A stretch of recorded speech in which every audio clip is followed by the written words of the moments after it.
Olá, pessoal, tudo bem? Espero que sim. O conteúdo da nossa aula de hoje falaremos um pouco sobre as filosofias educacionais para surdos. Então, iremos abordar as filosofias educacionais que são, gente, oralismo, comunicação total e bilinguismo. Então, como a gente vê nessa figura aí, né, os sons chegam, né, se propagam e chegam nos nossos ouvidos. Então, o oralismo é o processo pelo qual se pretende capacitar o surdo na compreensão e na produção da linguagem oral, e que parte do princípio de que o indivíduo surdo, mesmo não possuindo nível de audição para receber os sons da fala, pode se constituir como interlocutor por meio da linguagem oral. Pessoal, para que isso ocorra, né, para que seja desenvolvido aí a fala, o oralismo, é necessário que o aluno ou que a criança ela tenha feito um teste de audiometria para detectar a perda de audição, que ela use a prótese auditiva mais adequada, né, à sua perda de audição e que ela faça um treinamento com uma fonoaudióloga e estude em escolas que também tenham essa filosofia, né, de estar capacitando aí o aluno em relação à linguagem oral. Mas vamos ver um pouquinho mais do oralismo.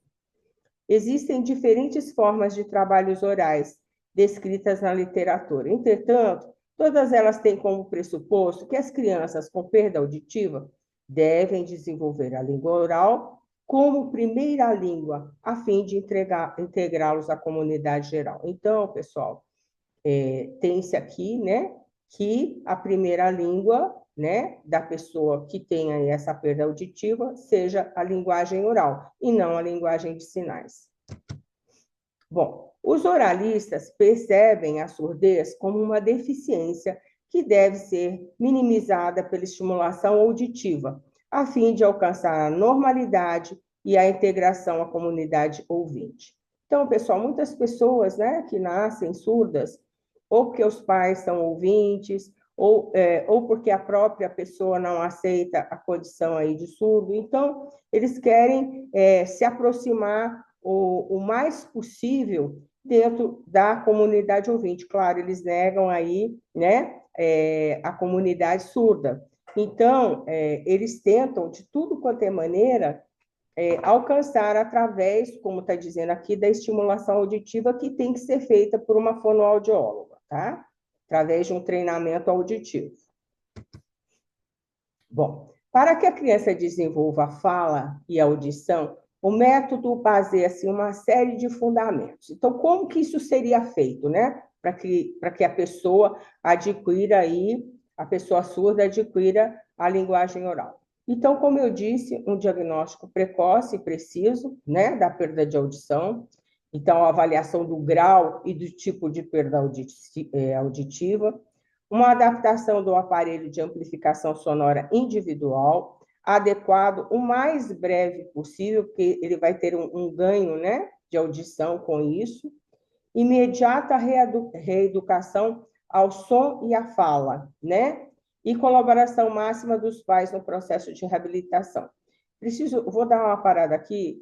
Imediata reeducação ao som e à fala, pessoal, é feito, como eu disse para vocês, uma fonoaudióloga, ela vai trabalhar com esse aluno o que a gente chama de treinamento auditivo, aonde ela começa, né, com os sons da voz humana, né? Ele vai discriminando o som da fala humana, depois barulhos ambientais, de animais e daí por diante. E esse treinamento, depois, a pessoa coloca dois sons diferentes, a pessoa aprende a identificar qual é o som. Então, a gente chama de treinamento auditivo.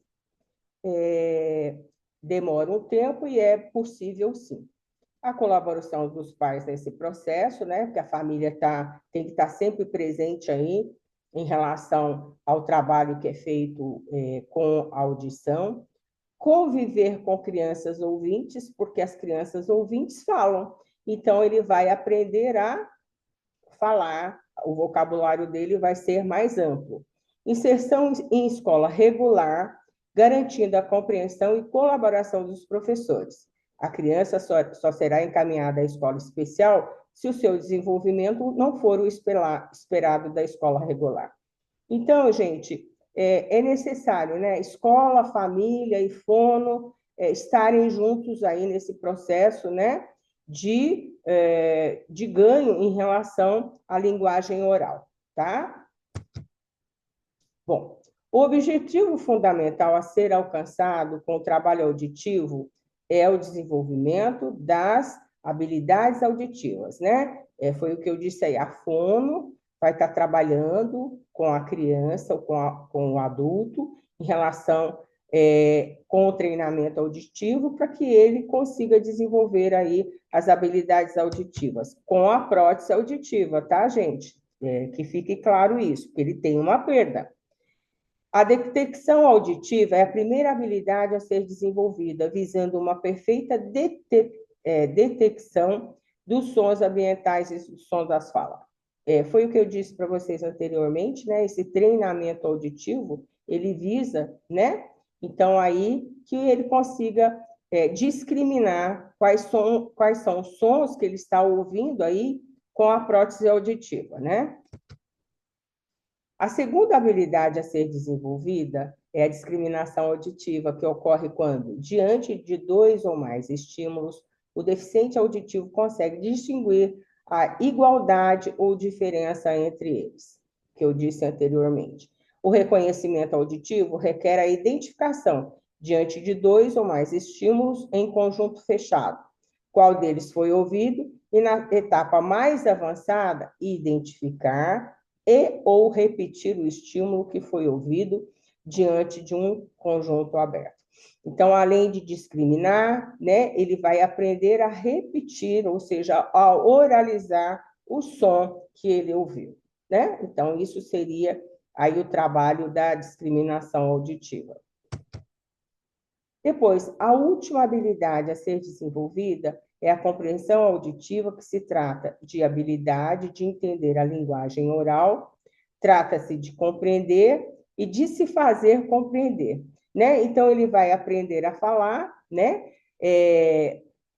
Levando em conta todo um trabalho feito com a fonoaudióloga para o desenvolvimento aí da sua oralidade. Gente, o oralismo, né, na verdade, ele enfatiza a linguagem oral como a principal meio de comunicação, buscando, assim, a integração do surdo na comunidade ouvinte, né? A gente viu ali que ele não aceita que ele seja surdo. Capacitar o surdo a falar e a usar a língua oral para se comunicar, né? Ele não usa a língua de sinais de maneira nenhuma, né? E ele usa também, gente, é bom a gente enfatizar, né, que é necessário aí a audição, a leitura labial, treinamento da fala e a integração à comunidade ouvinte, como foi dito anteriormente.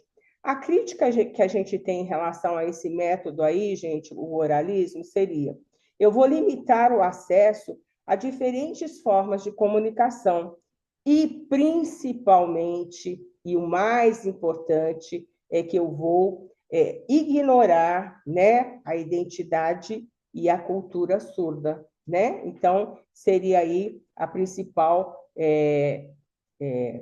coisa negativa em relação aí ao desenvolvimento da oralidade. Existem muitos surdos que conseguem desenvolver essa oralidade. A gente nem percebe que são surdos, né? Porque as próteses hoje são cada vez menores, tem um implante coclear, a gente tem o intra, um aparelhinho que a gente coloca dentro do ouvido. Então, assim, a única diferença parece que a pessoa tem um sotaque, né? E a gente percebe que as frases são mais curtas, que é a característica da pessoa surda. Mas a gente tem também um problema, se a pessoa estiver falando de lado e de costa, ele vai ter mais dificuldade aí de identificar o som, né? Como a gente viu aí anteriormente.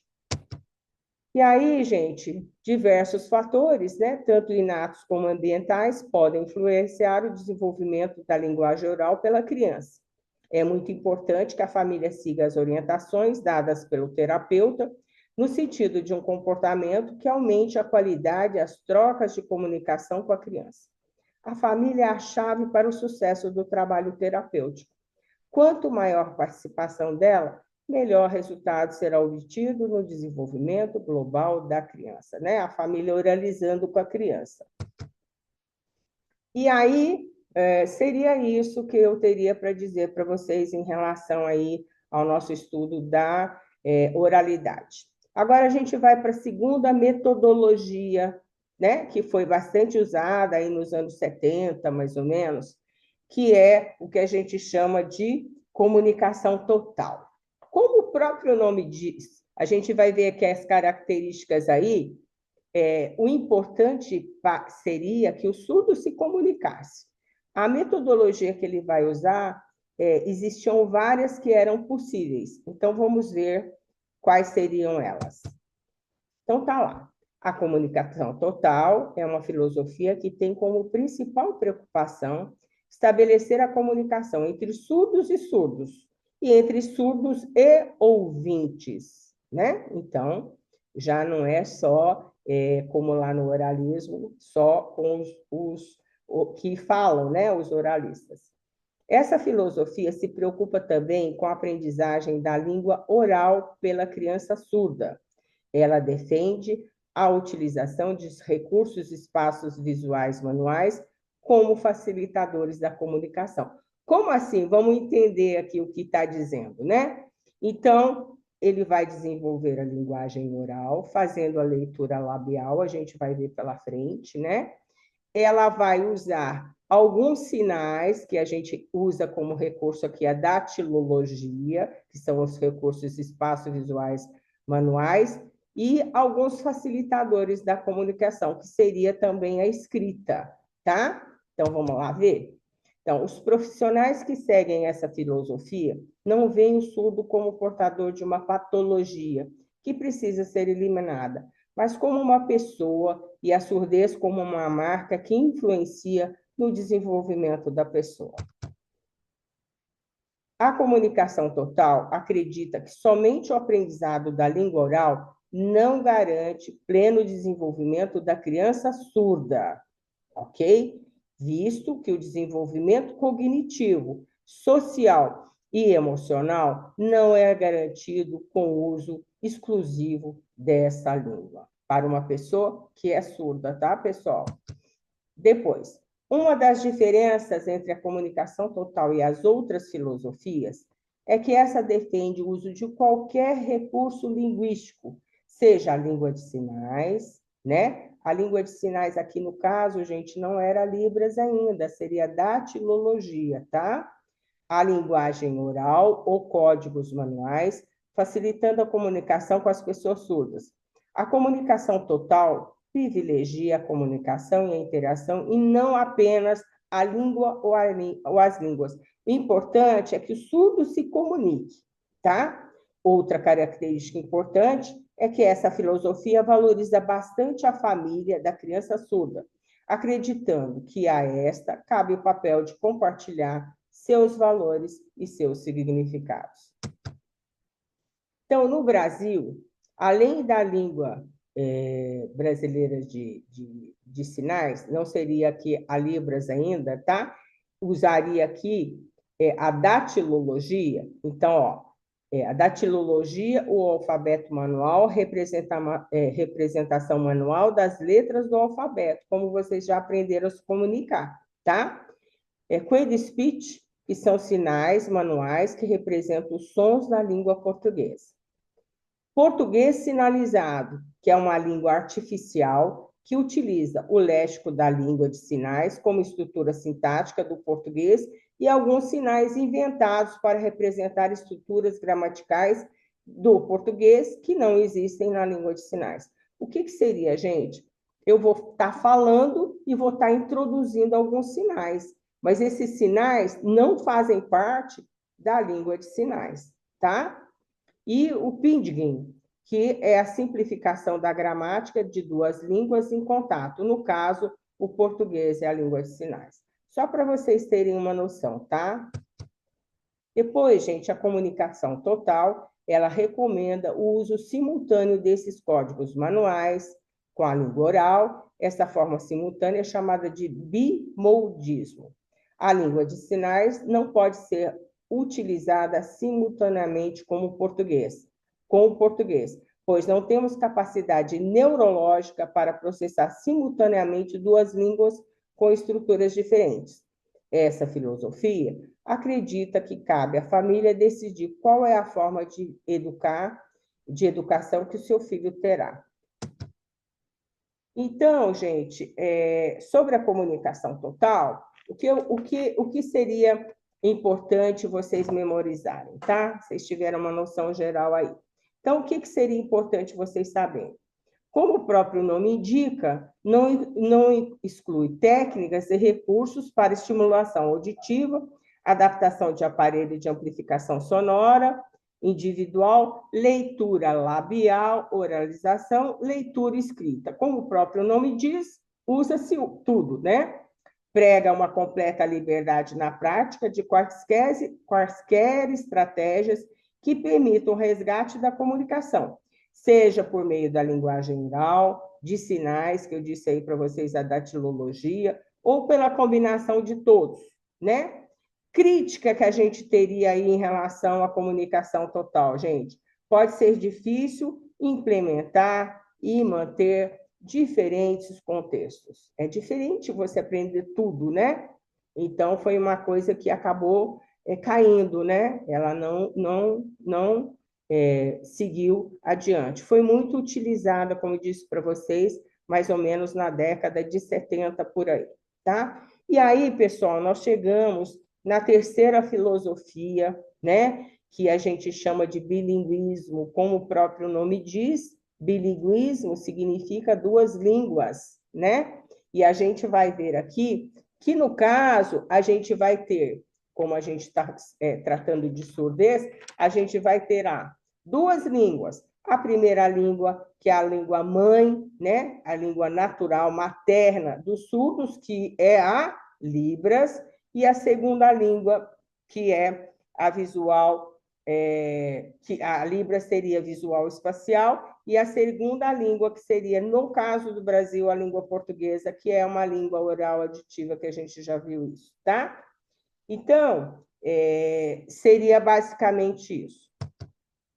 Então, o bilinguismo, aliado aos estudos linguísticos, teve origem a partir das mobilizações de diversas comunidades que, por sua vez, mostravam insatisfação dos surdos com a proibição do uso da língua de sinais. Vocês viram que lá no oralismo era proibido, eles inclusive amarravam as mãos dos surdos para que eles não pudessem fazer nenhum sinal. O modelo bilíngue de educação pressupõe uma postura de respeito humano aos surdos, fazendo com que eles se desenvolvam não como aqueles que têm uma dificuldade, que tendem ao fracasso, mas sim como indivíduos capazes e complexos.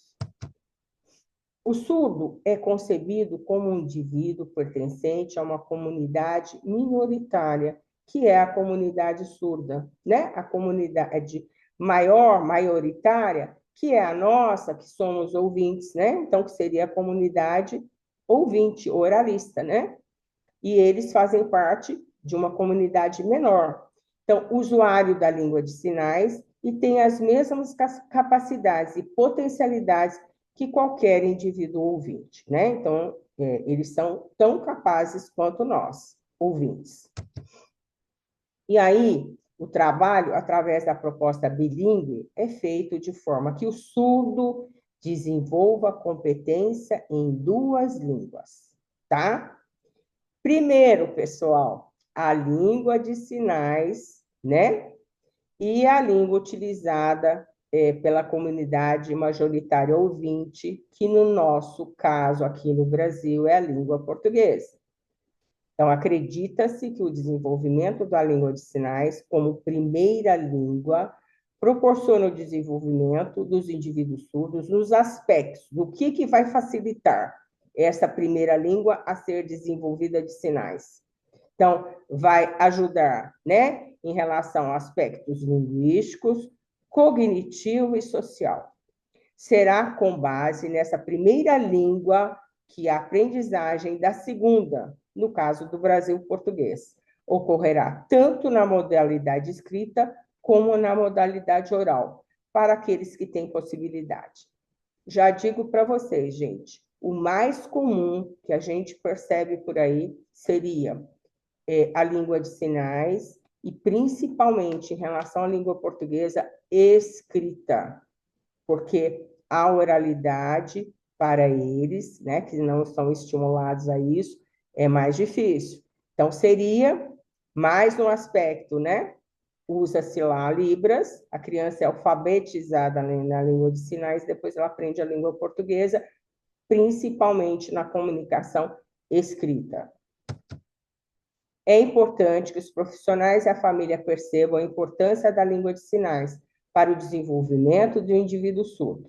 Essa língua é a única que pode ser adquirida espontaneamente por ele. É língua mãe, é natural, ou seja, em suas relações sociais, nos diálogos, uma vez que para a aprendizagem da língua oral pela criança surda, requer uma técnica específica. Essa técnica específica, nós já vimos que eles têm que ser treinados a ouvir e a falar, né? Não é uma coisa natural. E aí, gente, o bilinguismo, do mesmo modo que outras filosofias, não é uma filosofia homogênea. Os profissionais atuam e pesquisam seguindo diferentes abordagens nessa linha teórica. Vale ressaltar que o bilinguismo não se reúne à aquisição de duas línguas, e sim uma mudança filosófica de postura política, cultural, social e educacional, sendo necessário dar importância à língua e à linguagem que o surdo possui, ao que ele sente, como ele vê e percebe o mundo. Então, a educação dos surdos tem que deixar de ser reabilitação dos deficientes auditivos, tá, pessoal? Então, fechando aqui, né?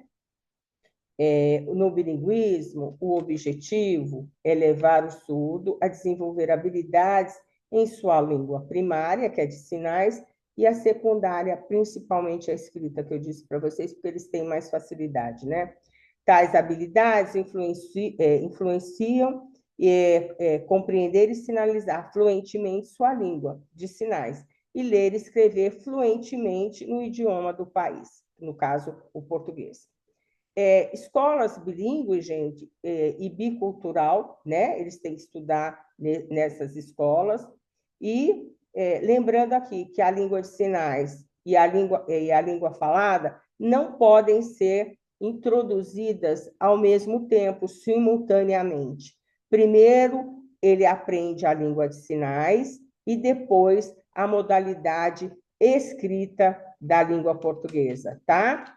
E os dois movimentos, né, de inclusão e bilinguismo têm por base o reconhecimento e a aceitação social da diversidade social, ou seja, criar condições que possam se desenvolver e usufruir de oportunidades semelhantes na vida social, né? Lembrando, pessoal, as línguas, né, sinais são visuais e espaciais, né?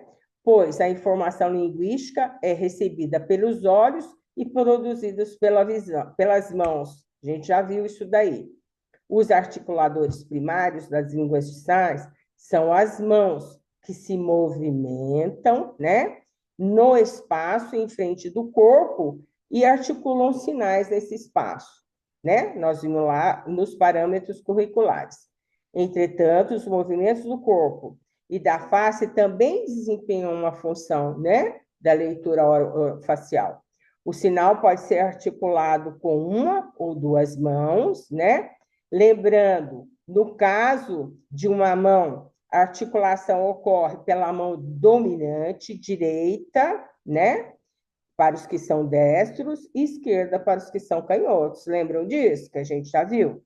Então, esses principais parâmetros fonológicos da língua de sinais configuração de mãos, ponto de articulação e movimento, a gente não poderia deixar de estar citando aqui, tá bem? Então, pessoal, seria isso, né? Que a gente precisaria ter uma noção aí das abordagens linguísticas em relação aí aos surdos, né? Bom, pessoal, a segunda parte da nossa aula de hoje, a gente vai ver o vocabulário de profissões em Libras. Então, vamos lá. Profissões em Libras, gente. Então, a gente vai ver primeiro, né? A gente tem enfermeiros aqui, enfermeiras, né? Então, o sinal de enfermagem. Peraí, deixa eu colocar mais assim. Ó, enfermeiro, né? Ou enfermeira, ok? Médico, gente, ó, ok? Esses dois dedinhos e eu bato aqui. Atenção, gente. Médico, veterinário. O sinal de médico e o Vzinho. Então, médico, veterinário, tá? A gente soletrou também, além do sinal, tá soletrado, né? Usando aí a datilologia. E aí, gente, pintor, né? É muito fácil, é um sinal icônico, porque ele parece com aquilo que ele representa, né? Eu tá pintando. Juiz, gente, ó, olha aqui, juiz, tá? Juiz, sobe e desce. Juiz, para os advogados aí, ó, ok? Policial seria o emblema, né? Ó, policial, ok? Policial, né?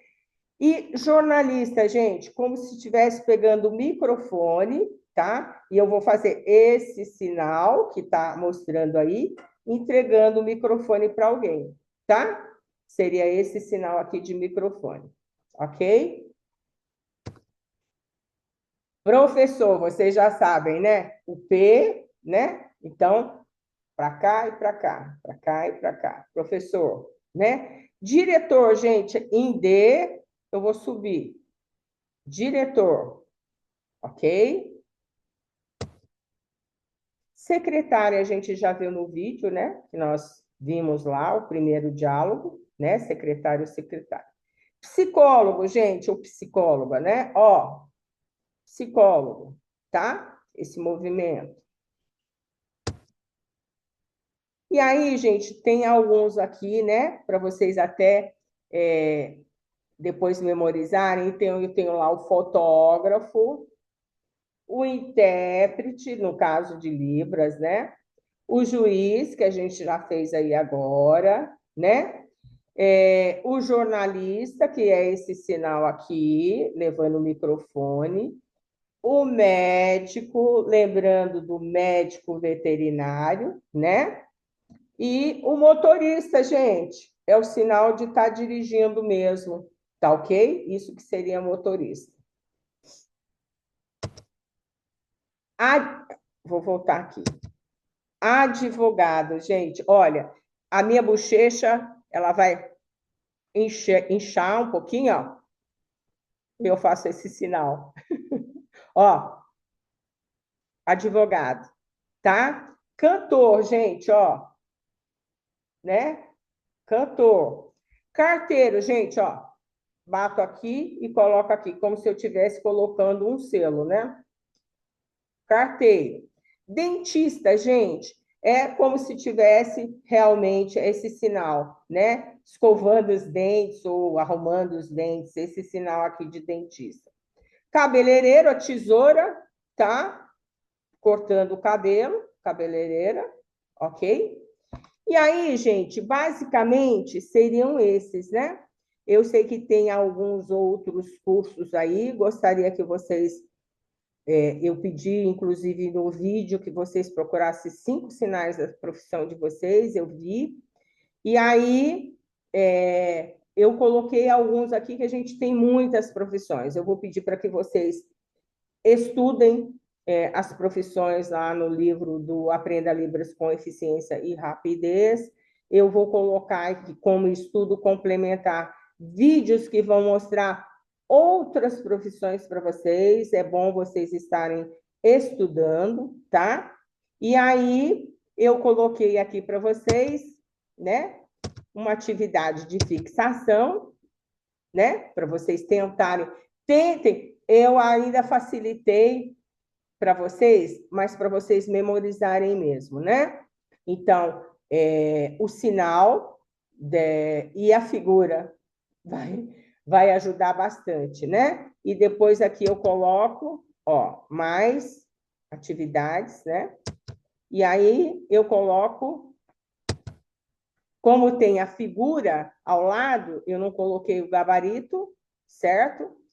E aqui a gente tem mais atividades para vocês ligarem, ok? Nos vídeos, como eu disse para vocês, terá mais informação sobre o vocabulário para vocês, né? Cozinheira, pedreiro, enfim, né? E aqui o gabarito, tá? Para vocês, da atividade.